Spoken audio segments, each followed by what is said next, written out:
Well, I guess it had to happen sooner or later. Let's begin.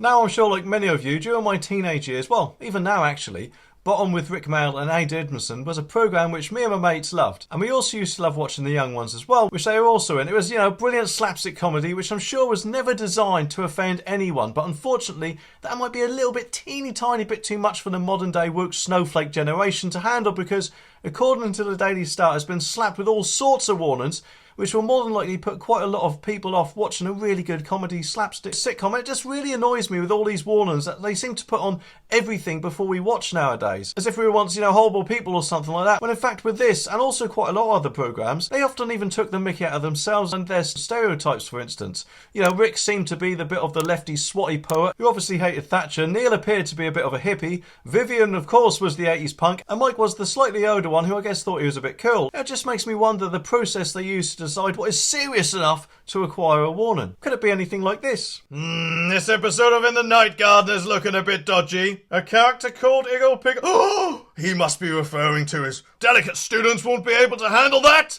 Even if it is made for children. I guess this calls for extreme woke cover your ears before watching rating. One alert says, contains adult humour, violence, sex reference and racist language that may offend. Another episode comes with a warning of homophobic language that may offend. The Young Ones was known to poke fun at attitudes at the time. A spokesman for BritBox said, programming that contains potentially sensitive language or attitudes of their era have carried appropriate warnings since our launch in November 2019 to ensure the right guidance is in place for viewers who are choosing to watch on demand. Well, to be honest, I'm glad it's only warnings and that scenes weren't cut because they often seem to do that sometimes with programmes, don't they? And it feels like they just try to either edit our history or probably actually maybe trying to be our parents, which obviously they're not. And in fact, it makes me wonder what programmes will be next because I'm sure they won't be done yet. And when they are done, they'll probably start putting warnings on programmes that are made today, won't they?